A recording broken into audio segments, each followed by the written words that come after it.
So it's really hard, especially when we desire to and feel the pressure to get more clients, to give ourselves permission to turn inward, to focus on this back end or the preparation and trust that this will allow everything else to flow.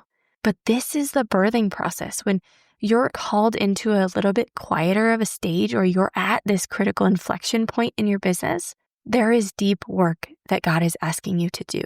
And the fruit will flow with that greater alignment and clarity and safety you're creating for yourself and also for your ideal clients that you want to serve by tending to this right now.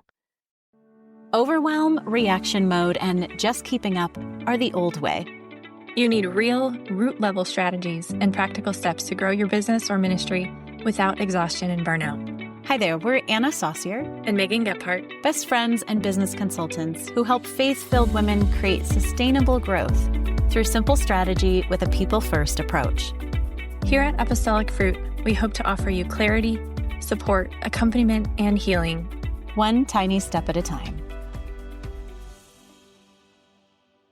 Hey, my friend, Megan Gephardt here. Today we're going to talk about slow is smooth, smooth is fast, and why this is so important in business if you truly want to grow strategically and also take care of your people in the process. So today we're going to cover 4 practical examples. I'm going to share what this looks like in practice and the difference that it's made, 3 of these being with clients, 1 of these being with our own team. And this is a lesson that I've taken to heart from my experience in the military. It, I think, originated from Navy SEALs, but we're going to apply it to business today. You may have heard this saying, as we often use it in the military when we're talking about discipline, doing anything with operations or with a weapon or on the battlefield. It's about precision and intentionality and discipline in the little things, basically doing the little things right to make a difference in overall efficiency and speed. It's this kind of counterintuitive concept that basically flips our understanding of speed and efficiency on its head by saying, okay, if we are doing really important work, in the military's case, or on an elite team like the Navy SEALs, you're executing really high stakes missions. You're under extreme duress and pressure. There is zero room for error, but there's also a sense of urgency. Every moment counts. And so, of course, we feel this urge to rush, but the important distinction is that rushing is what leads to mistakes. And so what this phrase means is it's not just about being, we be slow or we be fast, right? But it's finding this rhythm and this middle ground that balances the precision and the intentionality and the pace that leads to better progress and better outcomes. Even simply with this concept, let's slow down. Let's think beyond, maybe our first instinct to just run forward or to just keep throwing ourselves into more doing. And that can pave the way for smoother and more focused, more efficient, and ultimately effective and fruitful work. Understanding your own pace matters when it comes to decision-making, reducing the stress and burnout that you might be experiencing or have experienced inside your business, when it comes to quality over quantity, and when it comes to doing your best work, increasing your impact and your income, and taking really good care of your team in the process and yourself at the end of the day. So let's cut straight to it. This paradigm shift is uncomfortable as heck. It is not natural to slow down when everything and everyone is screaming at you to speed up. In our culture today, as a whole, and then when we zoom into business specifically, all pressure and inertia and momentum is pushing you to do more, to keep up with more. You can't afford to slow down. That's what you feel like, right? You're already feeling like you're drowning probably, or you're barely treading water maybe just to keep up. And now we're asking you to slow down. That feels way too risky or way too unsafe, or it's not productive enough, right? If you need more clients, you need more income, you need more breathing room and stability here, you're like, Megan, isn't this completely antithetical to the growth that I need? I hear you. I see you completely. And I want to give you 4 practical examples here to really paint this picture of the difference that this can make. So the first one is a client that we're working with who has been learning how to slow down and how to do this deeper root level work that makes everything else much more smooth. So she just recently came out of a launch window about 1 month ago. She's now in the process of doing this deeper work of reevaluating the business as a whole. We're doing a lot of exploration and strategizing. We're doing a version of strategic mapping for her. She's discerning her ideal clients that are the best fit for this new evolution of who she is based on her growth over the last couple of years. We're reevaluating her whole business model for more sustainability, for more of the income goals that she actually has, based on also her capacity that she has to give in this season as a homeschooling mom. And we're looking more deeply at the back-end operations and foundations and helping her get organized behind the scenes.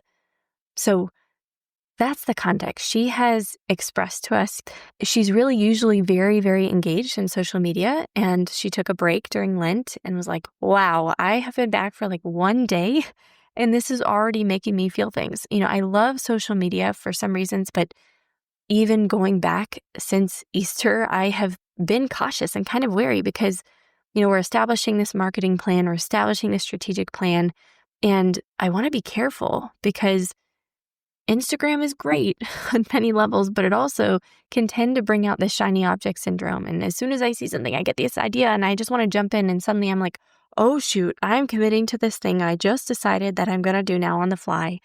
And I don't even know if it's grounded in the bigger picture of where I want to go and what I'm doing, right? If you resonate with that, I see you and just loving you in that. She's just working through the internal stuff that comes up around trying to trust that this work behind the scenes, quote unquote, is going to help her show up in an even more aligned way. That it's going to help her call in more clients when she knows and feels internally that the back end is clear, it's clean, it's sturdy, solid and grounded, and it's safe to receive people into. So that's, again, this paradigm shift that comes with slowing down it's so counterintuitive, but it increases our overall capacity to receive more of those that we want to receive.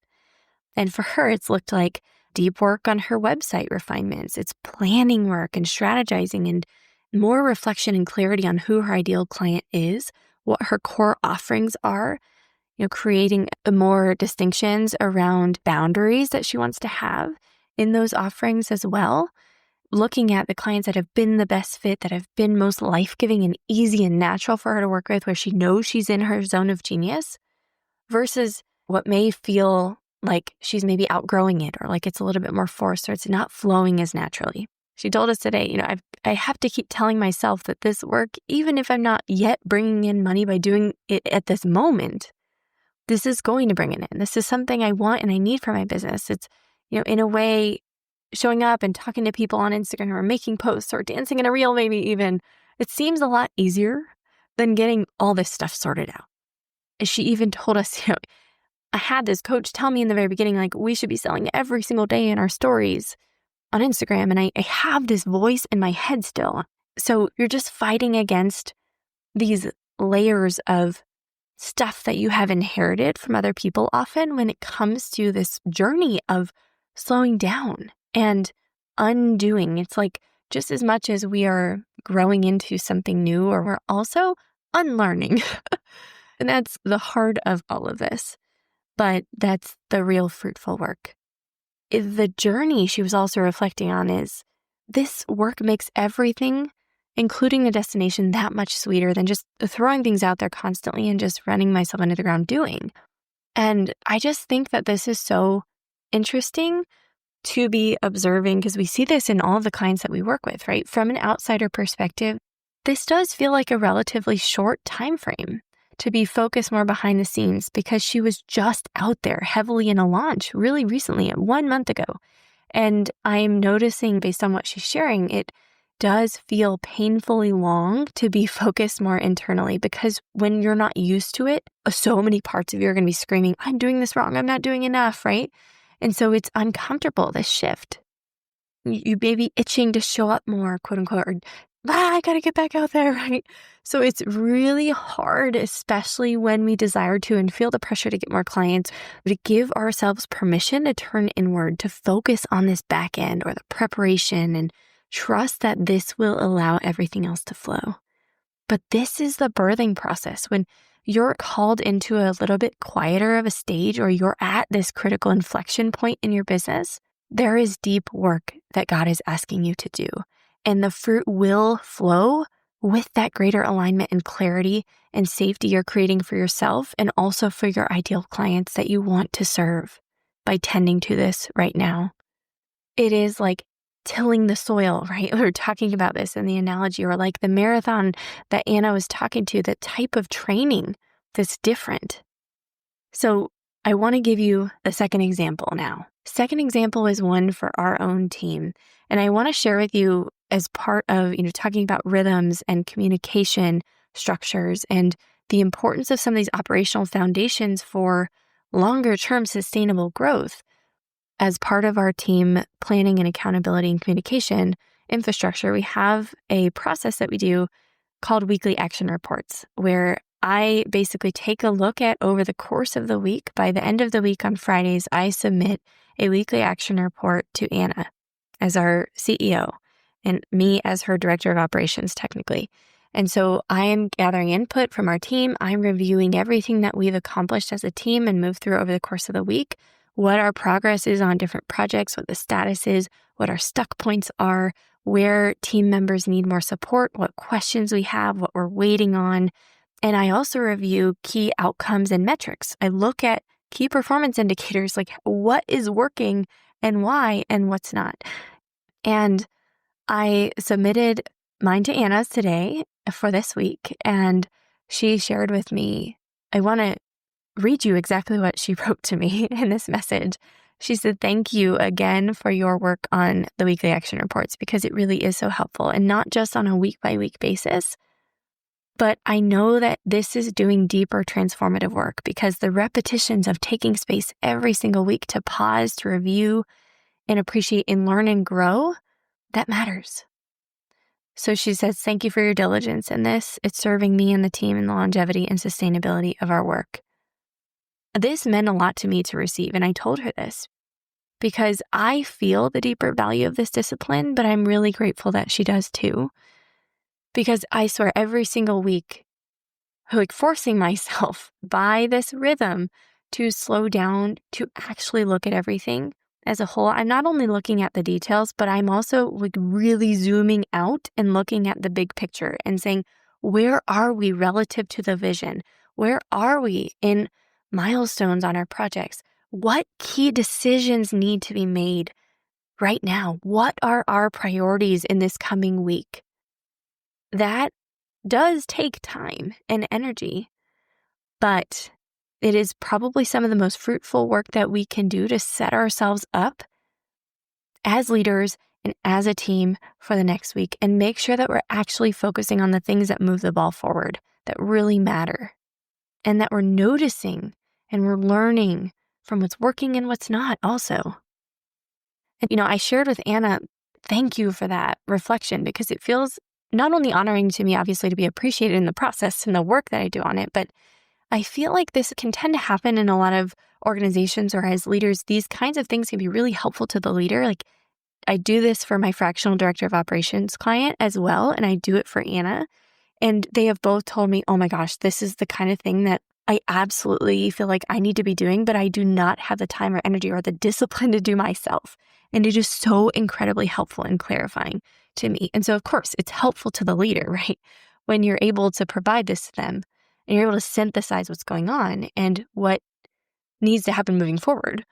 It's kind of like that desire of like, oh, I wish I could have somebody just tell me like my 3 things to do today, right? So it does scratch that itch a bit, but also often I think it can be hard as leaders when you're moving really fast and you're just trying to carry so much. You're holding the vision. You're also trying to hold all the details and all the things that are happening. It can be hard to appreciate these kinds of disciplines. Anna was like, I understand how that feels, because it does kind of feel like a hard discipline. Like it has become lighter and easier for me and more integrated for me with the practice and with the presence to it over the last 4 months. We've been doing this for 4 months now since we did our own version of strategic mapping, internal to apostolic fruit in our team. And she says, like, to take hours away from, quote unquote, that means both me and her, time and energy that could otherwise be going to doing more like externally productive in a very linear way things, to do this planning and reflecting. And also the survey that I ask her to do each week that, is a quick check-in on where she's at in her capacity and how she feels about the business and how supported she feels and has she had enough deep work space time. And some of those things almost bring this internal eye roll. And parts of her are saying, like, is this really worth our time, right? And I am so grateful for this. I tell her this all the time. She has taken it upon herself to digest this weekly action report and then summarize and reflect it back to the team every week after I do this. And so she shares with me, thinking about this and feeling into the needs of every individual on our team and the team as a whole and the vision and direction we're going. That has made all of the difference. The practices you have introduced for me, Megan, in all of this makes all the difference. Because she says, I've had, and I, of course, have this desire to lead and be in this people first way, but I didn't have the practices or the discipline or the accountability without your invitations and the structure.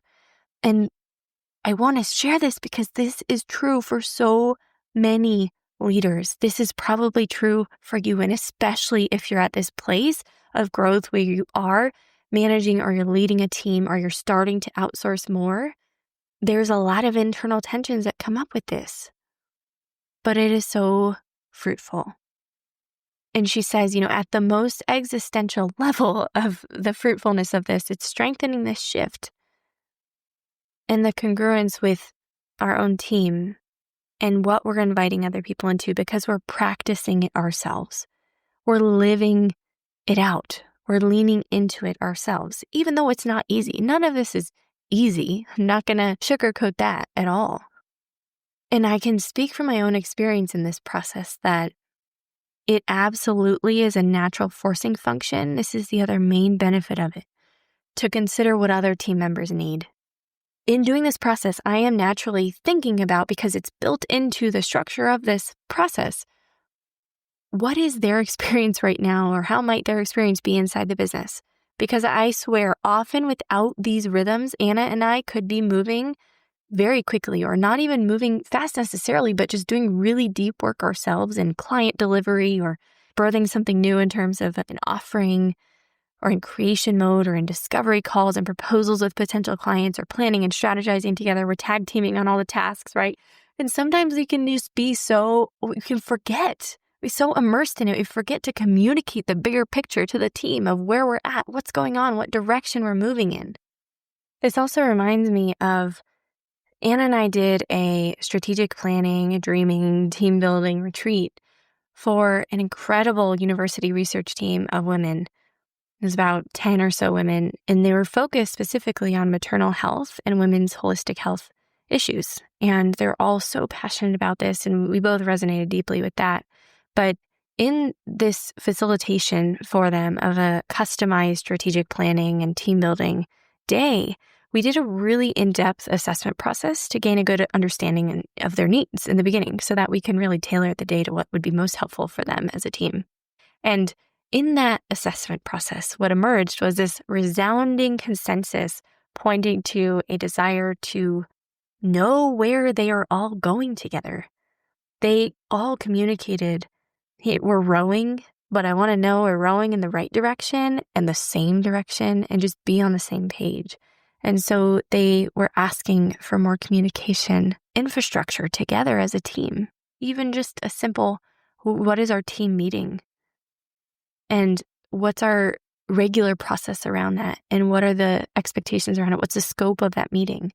They didn't have a regular meeting where they were all coming together as one whole team. The leader was going point to point with each individual and having individual conversations, and they were each having sidebar conversations and working meetings with each other as needed for different projects. So they were collaborating, but it was disjointed, and they didn't know each other's roles and responsibilities and how they could support one another. And They didn't know the overall picture of what was going on. So it was just so helpful even to just simply start with that. So it's another example just of the power of those foundations that we sometimes can forget about or skip over because we're running so fast as leaders. And it can be as simple as just communicating to the team what is going on, where are we going, what we're doing, and why it matters. You as a leader need to be doing that because you either often have it in your head or maybe you're trying to figure it out yourself. But if your energy is all spent on just doing and executing and trying to keep up, it's sometimes really easy to forget to communicate. No fault of your own, it just is. And so that's why we have to build in these structures of discipline and rhythms to keep us accountable to doing the people first approach that we want to be doing. And we need to over communicate the vision and direction. Of course, as leaders, we first need clarity. So foundationally, you as a business owner, as a CEO or as a leader, if you don't have clarity, you're going to feel like you're floundering, first of all. That's the first level, right? But it is absolutely non-negotiable for you to have clarity in order to have the team have clarity. The other day, I literally told our team in the team meeting, hey, we've been quieter this last week or two. We've got a lot of deep personal stuff going on. We've had very real human experiences happening over here that have needed a lot of our focus and attention. Different kind of space and support. And we've also been in this process of allowing the next iteration of our offer to come forth and putting together the best of our signature frameworks and processes and what we've been working with clients over and over again for our program that we're going to be inviting people into really soon. And so our capacity has been lower because of some of those practical constraints. And then also just we've been in the deep workspace, very focused. And on a very human level, one of our team members has been struggling because her mother was just diagnosed with possible cancer and determining next steps on that and if they need to operate to remove it. And she expressed inside this weekly action report that personally she found this last week or so was very challenging to focus on work with her mother's health concerns. And because Anna and I were also going through a lot at the moment, we had decided to cancel a team meeting to honor our capacity and just everyone's capacity. And so without that team meeting, this team member of ours had expressed, perhaps I haven't been so proactive with asking questions like I maybe would, some things I've been getting stuck on. I'm sorry about this. I feel like I should have been doing more, but I only really just made a brief start on it. And I want to share here for awareness. And I want to share, first of all, how beautiful is it that she can be vulnerable with us in that? How she's actually feeling about these things. But secondly, my observation here was that she had felt like she wasn't doing enough and she was feeling guilty in this. She was going through so much personally. Part of it was because we hadn't communicated enough even with her about where we were at and what pace would be honoring to everyone. And so I received this inside the weekly action report because our team gives input on where they're at each week so that I can compile and then submit to Anna. And I just saw her note and I sent a note immediately and I said, hey, I just want to acknowledge this and support you and how you're feeling because first of all, I'm seeing you and loving you in this week being really challenging to focus on work with everything that's going on with your mom's health. This is huge to process and it's completely valid that you're finding it more difficult to get into work. I think anybody would, right, in that situation. And I told her there is no need to apologize on anything work-related and absolutely zero need to carry any guilt for not doing more because you've done more than enough. You've done such beautiful work this week. She has done amazing work on social media and content repurposing for us and supporting us in the back end of some of the administrative stuff of setting up our hub for the new program. I told her, and Anna and I have also been navigating a lot personally that we've needed to be present too. And so that's taken more of our bandwidth behind the scenes. So we're all moving at a gentle pace and we haven't had as much capacity to spend time with that project anyways that she was feeling behind on.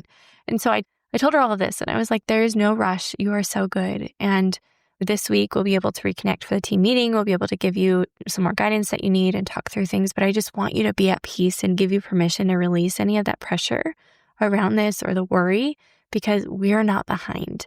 We're right where we meant to be.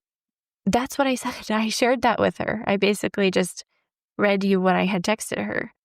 Then the following week, she shared with us inside the weekly action report, the very last question I ask is, how can we better support you? How can Anna and I better support you? That we asked to our team members. And she had said, I'm feeling really supported, especially as I face the upcoming months with my mom's operation. I felt particularly cared for when my last feedback notes were wholeheartedly given loving consideration, and Megan responded in a most beautiful above and beyond manner, and I read it at a time when I really needed it most. I'm enjoying doing this weekly feedback as it really helps me to focus and reflect. I am sharing this because this is really humbling. This is the really humbling work of leadership. I told Anna this yesterday. This feels like a little thing.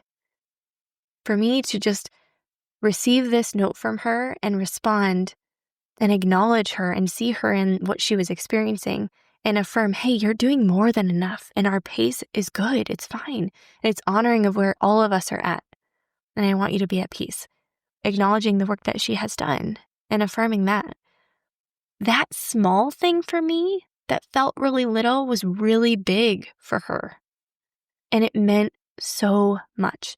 And this is one of those things, again, this is the fruit of the slowing down. This is the fruit of creating that structure and the discipline of ourselves. Because again, she was feeling that because Anna and I didn't have the bandwidth to communicate in the moment. And so the only reason we were able to have that touch point of human to human, heart to heart connection with her of what she was experiencing was because we had this discipline of the structure. And this is what I mean when I say the structure is meant to support and hold you as a leader, to support and hold you and your whole team and this mission and help it be that much more sustainable. It's beautiful when we get to receive that and we see these moments where it matters. And it's worth it, even when it feels like this is not productive enough for me to spend my time on. It does matter. And it is ultimately productive. So the next example I want to share with our partner clients we're working with through a launch right now.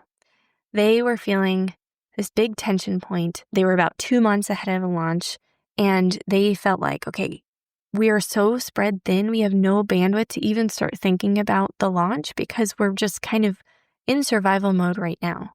And the truth is we can't strategize well when we're in survival mode, right? But at some point, you got to put your foot down and say, okay, other things are going to have to wait.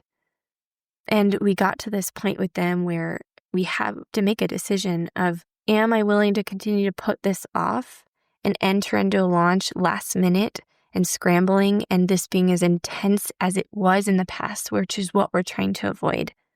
But instead, we decided, okay, we are going to enter into this launch strategizing earlier on. We're going to do this even though we've got other things going on that feel like they're in tension, they're conflict right now. Like we feel like we don't have time to focus yet on the launch. But the reality is if we keep putting it off, we're just going to find ourselves stuck in the same patterns that we've been in the past. So in these moments, I think it's important to recognize you will feel that. You will feel like it's this catch-22 situation of like, I got way too much on my plate. Like how the heck am I supposed to spend any time slowing down to even plan and be more proactive? I want to be, but like, where am I supposed to find space to prepare? Like I'm already stretched so thin. So you have to be willing to create this bubble of protection around yourself, almost like the shield. I'm like using my hands. You can't see me right now, but I'm showing you the shield and saying, you've got to say no. I deserve this deep workspace.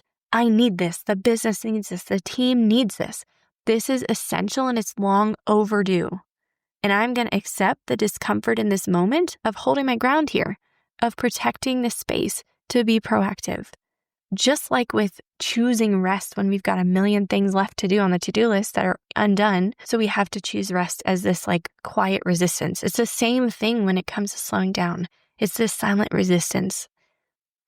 And so with this choosing to do the deep work and strategizing the launch now 2 months out, we have been gaining immense clarity for them on what their offer even looks like, some significant changes to it to make their business much more sustainable, to honor their capacity to help this be much more financially fruitful and sustainable for them. I told Anna as we came out of that session, I feel like together in this work that we just did today, we have avoided 6 months to a year plus of pain and exhaustion that would have happened if they had just moved straight into the launch by default, or just straight into offering the same thing that they had done in the past without asking the deeper questions. So we avoided launching something that wasn't aligned anymore, and it wasn't sustainable in the first place. And secondly, now they're going to be spending way less energy and decision fatigue in the scramble of last minute preparation and putting pieces together in the copywriting and getting the sales page and getting the email sequence done. They're already now nurturing their audience in beautiful ways. And they get to do it with a level of spaciousness that they would not have had they not been willing to say, yes, I'm going to carve out this space ahead of time. So last example here is a client that I just worked with in strategic mapping, and she was identifying different friction points in onboarding and offboarding. So onboarding, she was noticing, okay, we're having people who are delayed in submitting lab work to us, which is delaying their start to the program.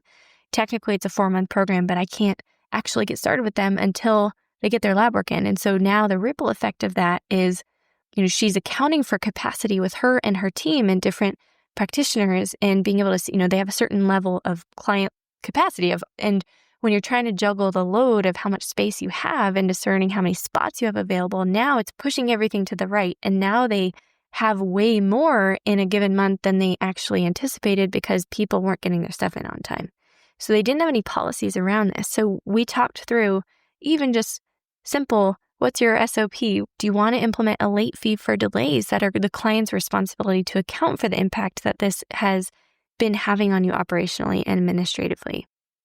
This is really important to recognize. These feel like little things sometimes, but if we're noticing they're a pattern or if we're noticing it becomes an issue, it's important to recognize these kinds of things can spend a lot of our time and energy.